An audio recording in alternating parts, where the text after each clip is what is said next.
Okay, I have a question for anti-capitalists. Those anti-capitalists that are Marxists or influenced by Marxists. When you criticize capitalism, you always seem to condemn it on the account that there's exploitation taking place.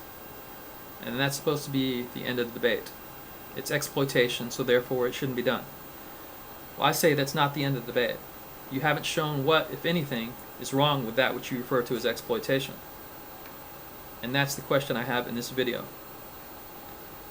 Now, anti-capitalists of the Marxian persuasion are opposed to private ownership of the means of production.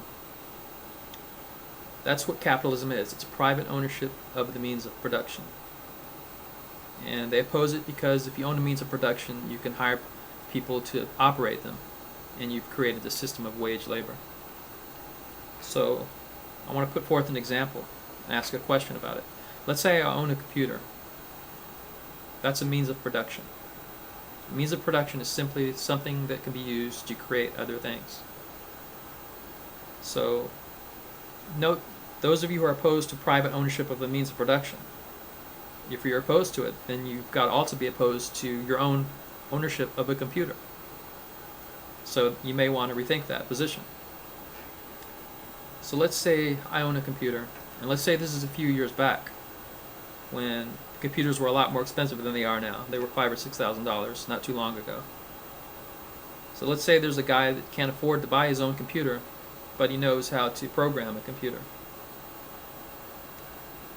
So let's assume I hire him, I pay him an hourly wage to write programs on my computer, and then I turn around and I sell those computers on the market for a profit. Now, I'm able to receive more income than the cost I put into the operation. In other words, I profit from the labor of the employee by keeping his surplus value.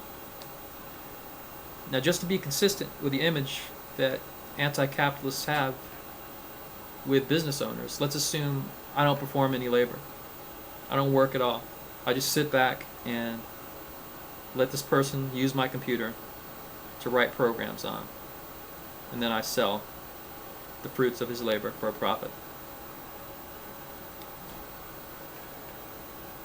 Now, this is what you call exploitation. Now, it's a totally arbitrary definition. That's okay because all definitions are arbitrary. For example, stealing we use to refer to taking someone's property against their consent. Now, I can easily create a school of thought that uses the word stealing to refer to giving things away for free. So it's just a word. Exploitation is just a word. So since I'm speaking your language, I'll use your terms, and I'll accept that engaging in wage labor and earning surplus value from the profit of an employee is exploitation. So my question to you is, what's wrong with it? What's wrong with exploitation if both the employer and the employee are receiving an income by participating in it that they otherwise would not have? The only reason I hire a guy is because I'm able to profit from it.